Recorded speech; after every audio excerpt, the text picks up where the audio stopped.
হরে কৃষ্ণ। আজকে শুরু হতে চলেছে অষ্টবিংশতি অধ্যায়, পরবর্তী জন্মে পুরঞ্জয়ের নারীত্বপ্রাপ্তি। তার আগে বলে দিই কী হলো। কালকন্যার আক্রমণের আগে চণ্ডবেগ আক্রমণ করলেন কাকে? পুরঞ্জনকে। এবং আমরা দেখতে পারলাম কালকন্যা বা জরা, তিনি নারদমুনিকে প্রতিরূপে বরণ করতে চেয়েছিলেন, কিন্তু জরা কখনোই পরম বৈষ্ণবদের ধরতে পারে না। তাই এই কারণে পরম বৈষ্ণব নারদমুনি তাকে প্রত্যাখ্যান করলেন। তখন কালকন্যা কার কাছে গেলেন? যবন রাজার কাছে। যবন কথার মানে হচ্ছে যারা শ্লেচ্ছ, অর্থাৎ যারা বৈদিক নিয়ম মানে না, এবং যবন রাজা তাকে গ্রহণ করলেন।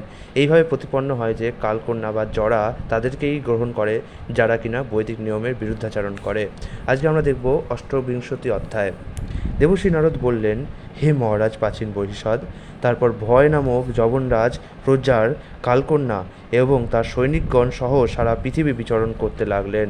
একসময় সেই ভয়ঙ্কর সৈনিকেরা প্রবলভাবে পুরঞ্জনের নগরী আক্রমণ করেছিল। যদিও সেই নগরীটি ইন্দ্রিয় সুখভোগের সামগ্রীতে পরিপূর্ণ ছিল, কিন্তু তা রক্ষিত হচ্ছিল একটি বৃদ্ধ সর্পের দ্বারা। ভয়ঙ্কর সৈনিকদের সহায়তায় কালকন্যা ধীরে ধীরে পুরঞ্জনের নগরীর সমস্ত অধিবাসীদের আক্রমণ করেছিল এবং তাদের সর্বতোভাবে নিষ্ক্রিয় করেছিল। কালকন্যা যখন দেহ আক্রমণ করল, তখন যবনরাজের ভয়ঙ্কর সৈনিকেরা বিভিন্ন দ্বার দিয়ে সেই নগরীতে প্রবেশ করেছিল এবং তারা সমস্ত নাগরিকদের প্রবলভাবে পীড়ন করতে শুরু করেছিল। নগরীটি যখন এইভাবে কালকন্যা ও সৈনিকদের দ্বারা বিপদগ্রস্ত হয়েছিল, তখন রাজা পুরঞ্জন তার আত্মীয় স্বজনদের মমতায় অত্যন্ত আকুল হয়ে যবনরাজ ও কালকন্যার আক্রমণে বহু প্রকার ক্লেশ ভোগ করতে লাগলেন। কালকন্যার দ্বারা অলিঙ্গিত হওয়ার ফলে রাজা পুরঞ্জর তার সমস্ত সৌন্দর্য ধীরে ধীরে হারিয়ে ফেললেন। রতিক্রিয়ার অত্যন্ত আসক্ত হওয়ার ফলে তার বুদ্ধি ভ্রষ্ট হয়েছিল এবং সমস্ত ঐশ্বর্য বিনষ্ট হয়ে গিয়েছিল। এইভাবে সব কিছু হারিয়ে তিনি গন্ধর্ব ও যবনদের দ্বারা বলপূর্বক পরাভূত হয়েছিলেন। রাজা পুরঞ্জন যখন দেখলেন যে তার নগরীর সমৃদ্ধি নষ্ট হয়েছে এবং তার পুত্র পৌত্র ভৃত্য ও আমাত্যেরা ধীরে ধীরে তার বিরোধিতা করতে শুরু করেছে, তিনি এও দেখলেন যে তার পত্নী তার প্রতি প্রীতিরহিত এবং উদাসীন হয়ে গেছে। রাজা পুরঞ্জন যখন দেখলেন যে তার আত্মীয় স্বজন ভৃত্য আমাত্য আদি সকলেই তার বিরোধী হয়ে গেছে, তখন তিনি অত্যন্ত দুশ্চিন্তাগ্রস্ত হয়ে পড়েছিলেন। কিন্তু তিনি সেই পরিস্থিতি সংশোধন করতে পারলেন না, কারণ তিনি কালকন্যার দ্বারা সম্পূর্ণরূপে অভিভূত হয়েছিলেন। কালকন্যার প্রভাবে ইন্দ্রিয় সুখভোগের সমস্ত বিষয়গুলি বিস্বাদ হয়ে যায়, কিন্তু তা সত্ত্বেও হৃদয়ে কামবাসনার থাকার ফলে রাজা পুরঞ্জন সর্বতোভাবে অত্যন্ত দরিদ্র হয়ে যান। জীবনের প্রকৃত উদ্দেশ্য যে কী তা তিনি বুঝতে পারেননি, কিন্তু তা সত্ত্বেও তার পত্নী ও পুত্রদের প্রতি অত্যন্ত স্নেহশীল হওয়ার ফলে তাদের ভবিষ্যৎ চিন্তা করে তিনি অত্যন্ত উদ্বিগ্ন হন।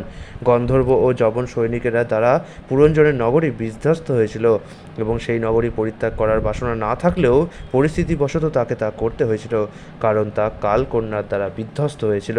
তখন ভয়ের জ্যেষ্ঠ ভ্রাতা প্রজার তার ভ্রাতার প্রসন্নতা বিধানের জন্য সেই নগরীতে আগুন লাগিয়ে দিয়েছিল।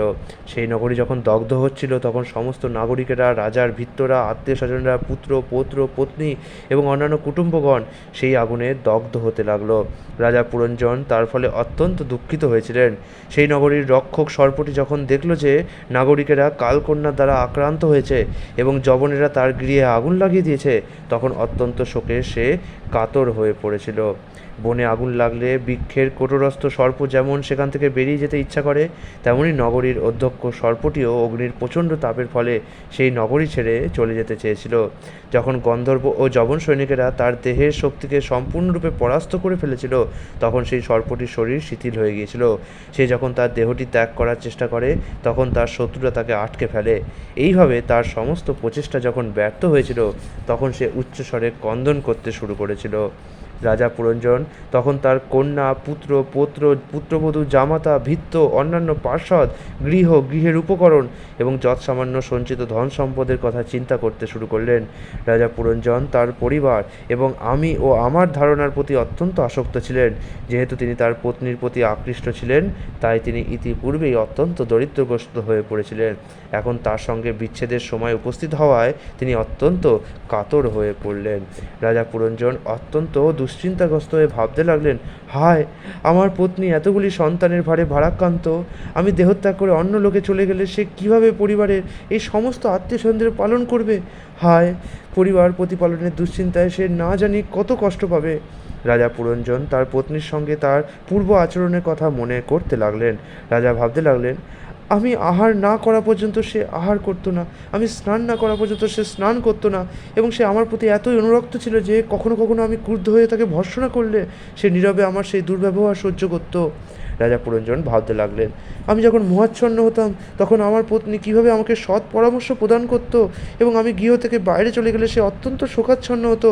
যদিও সে বহু সন্তানের জননী, তবুও আমার আশঙ্কা এই যে গৃহস্থালির দায় দায়িত্বগুলি বহন করতে সে কি সক্ষম হবে।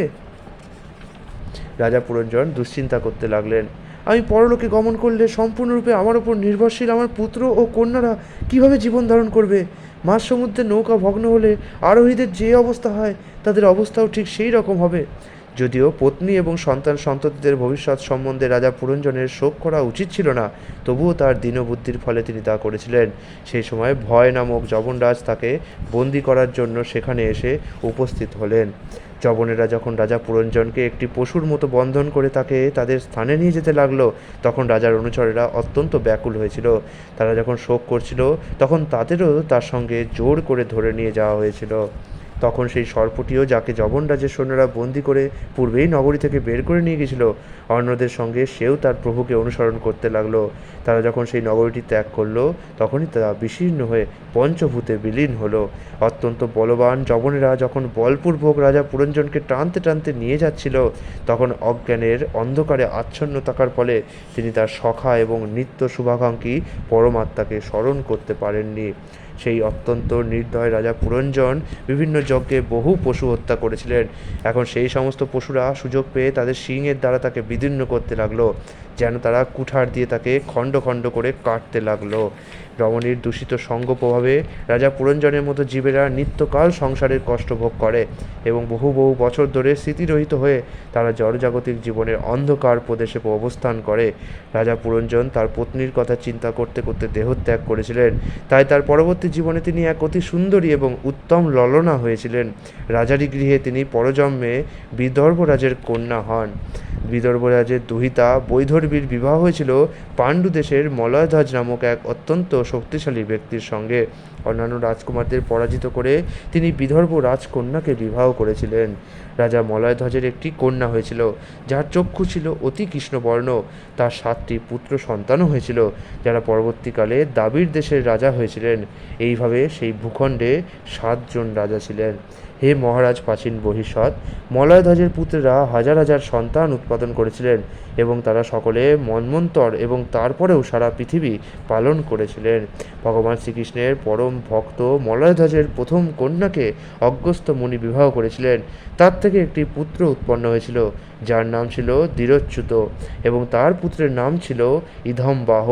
তারপর রাজর্ষি মলয়ধ্বজ তার পুত্রদের মধ্যে তার রাজ্য ভাগ করে দিয়ে একাগ্র চিত্তে শ্রীকৃষ্ণের আরাধনা করার উদ্দেশ্যে কুলাচল নামক নির্জন স্থানে গমন করেছিলেন। চন্দ্রিকা যেমন চন্দ্রের অনুগমন করে, তেমনি মন্দির নয়না বিদর্ভ নন্দিনীও গৃহসুখ, পুত্র এবং ভোগ্য সামগ্রী পরিত্যাগ করে তার পতির অনুগামিনী হয়ে কুলাচলে গিয়েছিলেন। কুলাচলে চন্দ্রবসা, তাম্রপর্ণী এবং বটধোকা নামক নদী প্রবাহিত ছিল। রাজা মলয়ধ্বজ নিয়মিতভাবে সেই পবিত্র নদীগুলিতে গিয়ে স্নান করতেন। তার ফলে তিনি অন্তরে ও বাইরে উভয়ত পবিত্র হয়েছিলেন। তিনি স্নান করে কন্দ, বীজ, পাতা, ফুল, মূল, ফল ও ঘাস খেয়ে জলপান করে জীবন ধারণ করেছিলেন। এইভাবে তিনি কঠোর তপস্যা করেছিলেন এবং তার ফলে তিনি অত্যন্ত কৃশ হয়ে গিয়েছিলেন। তপস্যার দ্বারা রাজা মলয়ধ্বজ তার দেহে এবং মনে ধীরে ধীরে শীত, উষ্ণ, সুখ, দুঃখ, বায়ু, বর্ষা, ক্ষুধা, তৃষ্ণা, প্রিয়, অপ্রিয় ইত্যাদি দ্বৈতভাবের প্রতি সমদর্শী হয়েছিলেন। এইভাবে তিনি সমস্ত দ্বন্দ্বভাব জয় করেছিলেন। উপাসনা, তপস্যা, যম ও নিয়মাদির দ্বারা রাজা মলয়ধ্বজ তার অন্তরের সমস্ত মল দগ্ধ করে তার ইন্দ্রিয় ও প্রাণ ও চিত্তকে জয় করেছিলেন। এইভাবে তিনি তার আত্মাকে পরম ব্রহ্ম কৃষ্ণরূপী কেন্দ্রবিন্দুতে স্থির করেছিলেন। এইভাবে তিনি 100 দিব্য বৎসর এক স্থানে স্থাণুর মতো স্থির হয়েছিলেন। তারপর ভগবান শ্রীকৃষ্ণের প্রতি শুদ্ধ ভক্তিময়ী আসক্তি লাভ করেছিলেন এবং সেই অবস্থায় স্থির হয়েছিলেন। রাজা মলয়ধ্বজ আত্মা ও পরমাত্মার পার্থক্য হৃদয়ঙ্গম করে পূর্ণ জ্ঞান লাভ করেছিলেন। আত্মা এক স্থানে অবস্থিত, কিন্তু পরমাত্মা সর্বব্যাপ্ত। তিনি পূর্ণরূপে হৃদয়ঙ্গম করেছিলেন যে জড়দেহ আত্মা নয়, কিন্তু আত্মা হচ্ছে জড়দেহের সাক্ষী। রাজা মলয়ধ্বজ পূর্ণ জ্ঞান লাভ করেছিলেন, কারণ তার শুদ্ধ স্থিতিতে তিনি স্বয়ং ভগবানের কাছ থেকে উপদেশপ্রাপ্ত হয়েছিলেন। এই প্রকার দিব্য জ্ঞানের আলোকে তিনি সর্বতোভাবে সব কিছু উপলব্ধি করেছিলেন। এইভাবে রাজা মলয়ধ্বজ দর্শন করেছিলেন যে পরমাত্মা তার পাশে বসে রয়েছেন এবং জীবাত্মার রূপে তিনিও পরমাত্মার পাশে বসে রয়েছেন। তারা উভয়ে একত্রে থাকার ফলে তাদের ভিন্ন স্বার্থ ছিল না। এইভাবে তিনি জড়জাগতিক কার্যকলাপ থেকে সম্পূর্ণরূপে নিবৃত্ত হয়েছিলেন। বৈদর্ভী তার পতিকে সর্বতোভাবে পরমেশ্বর ভগবান বলে গ্রহণ করেছিলেন।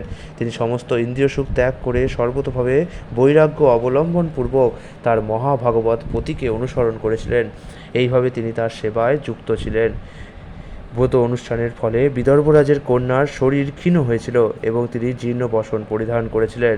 তার কেশকলাপের যত্ন না নেওয়ার ফলে তা জটাবদ্ধ হয়েছিল। যদিও তিনি সর্বদা তার পতির নিকটে থাকতেন, তবুও তিনি অবিচল দীপশিখার মতো মৌন এবং উজ্জ্বল রূপে অবস্থান করতেন। বিদর্ভ নন্দিনী তার পতি যে দেহত্যাগ করেছেন তা বুঝতে না পারা পর্যন্ত স্থির আসনে উপবিষ্ট থেকে তার পতির সেবা করে যেতে লাগলেন। তিনি যখন তার পতির পদসেবা করছিলেন তখন তিনি উষ্ণতা অনুভব না করার ফলে বুঝতে পেরেছিলেন যে তিনি দেহত্যাগ করেছেন। তখন তিনি তার পতি থেকে বিচ্ছিন্ন হয়ে একাকিনী হওয়ার ফলে জুতভোষ্টা হরিণীর মতো ব্যাকুল হয়েছিলেন। সেই বিদর্ভ নন্দিনী অরণ্যে তার বৈধব্য দশার নিমিত্ত শোক করতে করতে অবিরাম অশ্রুধারায় স্তনযুগল সিক্ত করে উচ্চস্বরে রোদন করতে শুরু করলেন। হে রাজর্ষে, উঠুন উঠুন, দেখুন জলদি বেষ্টিতার ধারিত্রী দস্যু এবং তথাকথিত রাজাতে ভরে গেছে।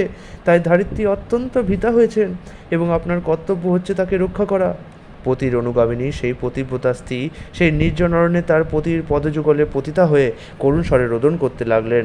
তখন তার চোখ দিয়ে অবিরল ধারায় অশ্রু ঝরে পড়ছিল। তারপর তিনি কাঠ দিয়ে চিতা রচনা করে তাতে তার পতির কলেবর প্রদীপ্ত করে বিলাপ করতে করতে তার পতির অনুসরণে সহমরণে কৃতসংকল্প হয়েছিলেন।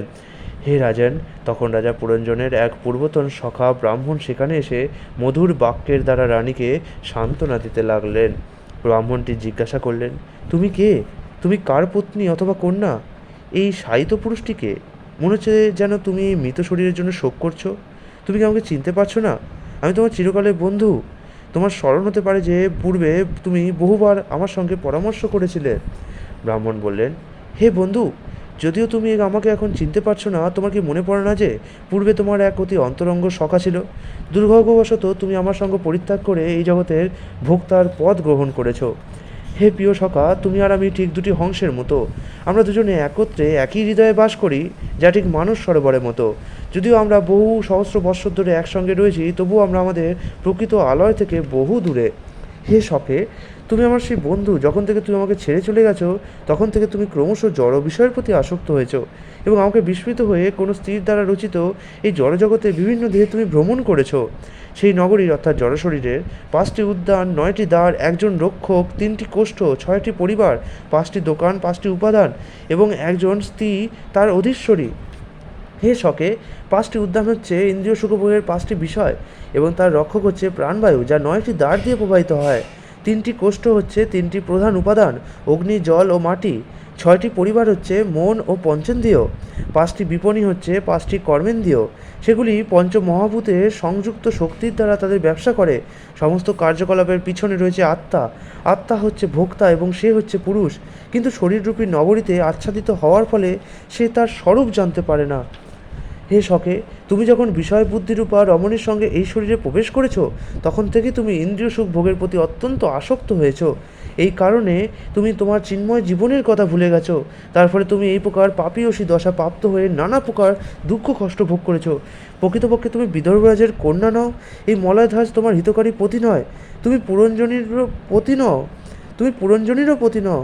তুমি কেবল নবদ্বার সমন্বিত এই দেহে অবরুদ্ধ হয়েছো। কখনো তুমি নিজেকে একজন পুরুষ বলে মনে করো, কখনো বা একজন সতী স্ত্রী বলে মনে করো, আবার কখনো নৃপুংসক বলে মনে করো। তার কারণ হচ্ছে শরীর, যা মায়ার দ্বারা সৃষ্ট। এই মায়া আমারই শক্তি এবং প্রকৃতপক্ষে তুমিও আমি দুজনেই শুদ্ধ চিন্ময় আত্মা। আমি তোমাকে আমাদের আন্তরিক বাস্তবিক স্মৃতি সম্বন্ধে বোঝাতে চেষ্টা করছি, তা বুঝতে চেষ্টা করো। হে প্রিয় সখা, আমি এবং তুমি পরমাত্মা এবং আত্মা গুণগতভাবে অভিন্ন, কারণ আমরা উভয়ে চিন্ময়। হে সকে, প্রকৃতপক্ষে তোমার প্রকৃত স্বরূপে তুমি গুণগতভাবে আমার থেকে ভিন্ন নও, সেই কথাটি বোঝার চেষ্টা করো। যারা প্রকৃতই বিদ্বান এবং জ্ঞানবান তারা তোমার এবং আমার মধ্যে কোনো গুণগত পার্থক্য দর্শন করে না। মানুষ যেমন দর্পণে তার নিজস্ব প্রতিবিম্বকে তার থেকে অভিন্ন রূপে দর্শন করে, কিন্তু অন্যেরা দুটি শরীর দর্শন করে, তেমনি জড়জাগতিক পরিস্থিতিতে যাতে জীব লিপ্ত হওয়া সত্ত্বেও লিপ্ত নয়, ভগবান এবং জীবের মধ্যে পার্থক্য রয়েছে। এইভাবে উভয় হংসই হৃদয়ে বিরাজ করে। একটি হংস যখন অন্য হংসের দ্বারা উপদিষ্ট হয় তখন সে তার স্বরূপে অবস্থিত হয়, অর্থাৎ সে তার কৃষ্ণ চেতনা ফিরে পায়, যা সে জড় আসক্তির ফলে হারিয়েছিল। হে মহারাজ প্রাচীন বহি, সর্বকারণে পরম কারণ পরমেশ্বর ভগবান পরোক্ষরূপে উপলব্ধ হন বলে বিখ্যাত। তাই আমি আপনার কাছে পুরঞ্জনের এই কাহিনী বর্ণনা করেছি। প্রকৃতপক্ষে এটি আত্ম উপলব্ধির উপদেশ। ইতি শ্রীমদ্ভাগবতের চতুর্থ স্কন্ধের পরবর্তী জন্মে পুরঞ্জনের নারীত্ব প্রাপ্তি নামক অষ্টবিংশতি অধ্যায়ের প্রতিবেদন অনুবাদ সম্পূর্ণ হলো। হরে কৃষ্ণ।